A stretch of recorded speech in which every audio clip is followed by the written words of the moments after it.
Hey there, Virgo. Okay, so at the bottom of the deck, we have the Seven of Cups. And this is a very Pisces type energy, meaning it's very dreamy, it's very creative, and it's that point in time of the creative process that's really necessary. It's like the first step. You need to be able to dream and get ideas and get inspiration before you can actually create art or write, or even it doesn't even have to be just creative in the traditional sense, but before you need to be able to have a plan, think, and let your mind work before you can implement and do things.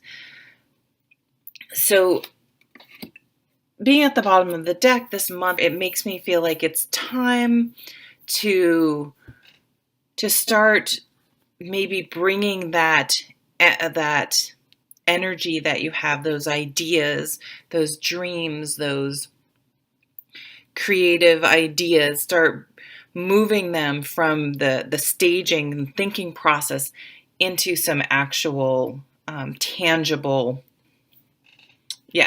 starting to make them tangible. So it's a little bit of a caution that of analysis paralysis, that, if you're one of those people who keep saying, oh, I'm going to do this, I'm going to do this, I'm going to do this, I'm planning on doing this, but then it's 10 years later and you're still saying, yep, I'm going to do this, I'm going to do this, going to do this. Like, do you really want to do that?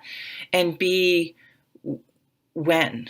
like it's time to move that into action. And even if, let's say, you've always wanted to write a book or something like that,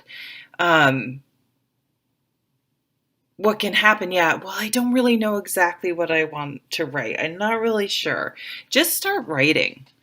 Just start, even if it's a list, just start writing ideas down. Do something is the point. I decided to lay out to use reversals this month. I mean, I feel like I always use reversals. I just sort of look at the surrounding cards to see where the card is, if it's more positive or more negative, and not that upright and reverse mean positive and negative. It depends on the card. But the way I'm sort of reading them is it's like you want it to be in the direction that's more positive, right? So like, what can you do? For example, you have this Ace of Cups. What can you do to bring it upright? Now, this is a pretty darn positive card in any direction, but for me, I feel like, if it is upside down, it's you won't be able to keep it full, right? So where are your emotions being drained rather than filled up? There's this, I think it's a children's book about filling your bucket, and like, are you filling other people's bucket, or are you emptying it? And I just saw 444. So are people around you filling your bucket, or are they emptying it? And if they're emptying it and draining your good emotions, like emotionally exhausting, like just are filling you with negative emotions, so I feel like there is a cup and you only have room for so much. And if people are just constantly filling it with negativity, or you're constantly being drained, like these energy vampires, like being drained, emotionally drained, what's up with that? Like, that needs to stop, because you can't be useful to anyone if you're just emotionally drained. And we do have this Three of Swords. Now, it is reversed. It's like someone hurt you. There's been a hurtful situation. There's been something that really, like, when you found out about it, or when it really became clear, it hurt a lot. And it's something you want to be careful that you're not hanging on to still, like it's still not underneath the surface there, um, just still stinging. And that we are not responsible for other people's behaviors. I feel like when the Three of Swords is out, it's one of those things where it can be a real mind F, you know what I mean? And like, say someone cheats on you, somehow they turn it around and it's your fault, right? Like, somehow, oh, if I'd only done this, this, and this, if I'd only done this, and they wouldn't have done that. It's like, well, you know what? No, you can't control someone else, and you have to be careful. It's like a codependency thing that you're not, being responsible for other people's behaviors. And that you're really being the leader in your own life. The Emperor for me is about being responsible for your decisions and making decisions that with the consequences that are what is best for you individually. Now, this doesn't mean being selfish. It doesn't mean you're completely ignoring all the key players in your life. However, there are a lot of controlling people that will tell you very strongly and that this is what you should do, and I'm not going to support you if you don't. But I tell you what, they're the quickest to be, if it doesn't work out, or if you're like, hey, you told me, they're like, hey, you didn't have to do what I told you to do. That will put it right back on you. So having the confidence and courage and strength of character to live your life authentically, what's best for you, even if it doesn't make everyone happy, because you can't make everyone happy. So not worrying so much about what other people are thinking. Now, the things are changing. The world is churning and burning around you. That's never going to stop. But you can change your fortunes around. This is upright and smack dab in the middle of the deck. But it's not enough to watch this video and go, oh, I got the Wheel of Fortune, things are going to be better. You need to put in effort. You need to stack I don't know what the saying is, but you need to set yourself up for every opportunity for this to happen. You can't just be a passive recipient. I mean, sometimes that happens, but most people who are really successful work really freaking hard. It's no secret. Are you going to be a doer or not? And the Queen of Pentacles, again, she's upside down. So how do you turn her around? Well, you do stuff. These Pentacle cards, they may be slow. They may not have instant gratification, but they're always successful because they don't throw up their hands if they don't work. They don't just make a decision by not making any decision and just hoping that things change. They do things. They're doers. So again, taking those things that you've been mulling over and thinking about, oh, I'm going, coulda, shoulda, woulda, I'm going to, I want to, and putting them into practice and actually making them happen.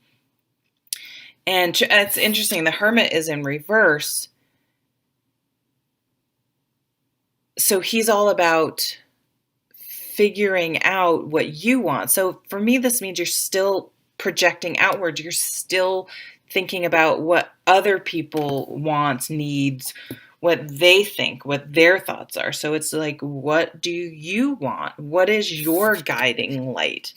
Not what your dad told you, not what your mom is pressuring you to do, not what your significant other wants, not what your society, culture that you're brought up in tells you. What is your, you take all of that, but what makes sense to you? What is your guiding light? What do you really think? So again, having the courage and strength of character to live authentically for yourself. And this is a theme I'm already seeing in these readings, to transform your life. If you're unhappy in any part of your life, it's not going to change unless you do something. You transform how you're thinking about things and actually put some things into action. If you want to get healthy, if you want to lose weight, you need to exercise and change your eating habits. There are a million plans out there. Weight Watchers, Atkins. Like, I saw a talk, and as much as they tried to disprove things like Atkins, because it just, our brains can't get over that all that fat's bad. Um, they said it didn't matter which program someone used, as long as they used someone and then used a program. So don't think, oh, I want to lose weight, and not really having a plan and knowing what you're doing and then implementing it. To really transform your life, you have to to make changes in it. And it's, we don't, why don't we do that? Obviously, Jen, duh, that's obvious. So why do we spend a lot of our lives here hoping, wishing, and dreaming about how things could be, instead of actually transforming? It's all about doing, if you're a doer or not. It's really that simple. Like, I want to lose weight. Oh, I don't have time. Well, I could get up an hour early, but you hit snooze every time. Or you spend, and oh my God, this is me. Or, I'm on level 1 million in Soda Crush, and sitting here playing Soda Crush when I could have been on the treadmill or something like that. And the Nine of Wands, like, it's like, I get this feeling of, you guys, like, there's some part, and this isn't your whole life. This is just probably just one thing, one little, it could be even something small. Like, I just don't want to deal with it. I just don't want to, if I implement it, it's going to be hard. It's going to be, and depending on what you need to take from what's been in your brain into implementing it. It could be really, really hard. If you're trying to leave someone, it's really hard. I've done it. It's really hard, but the benefit is so outweighs it. If you're trying to lose weight, yeah, it's really hard. Been there too, but the health benefits and the feel, it's a feeling of confidence when I can trust myself to work out every day. I mean, people who are fit, there's no, I mean, my mom, 74, almost 75, has gotten up and run every day since her 40s. She didn't start running till her 40s. She does it every day. She's like, oh, sometimes I don't want to, but I know it, I feel so good after, and once I'm up doing it at 74. So there's no excuse for any of you that you can't do it, except for the excuses you make in your mind that allow you not to live your authentic life. Wow, that was a little tough. Sorry. Sorry. I didn't mean to be so, but I wanted it to be more motivating, but it came across. So make your own fortune. Make your own positive results. You can turn all you can control is yourself. We can't control what's going on around us, and we spend so much time trying to control other people, but we can, in situations, but we can control ourselves. So what are you going to do? And we do have New Year's resolutions, if you're into those. What are you going to do, and how are you going to ensure that you keep doing it? And then you gain confidence, and then you're more attractive, and then you're more, people want to be around you, people want to hire you, people want to date you, people want to be your friends, because that's motivating to see other people being positive and doing things and living life. It's a very attractive quality. Being a sad bastard is not. So I hope you have a lovely, lovely month, whatever you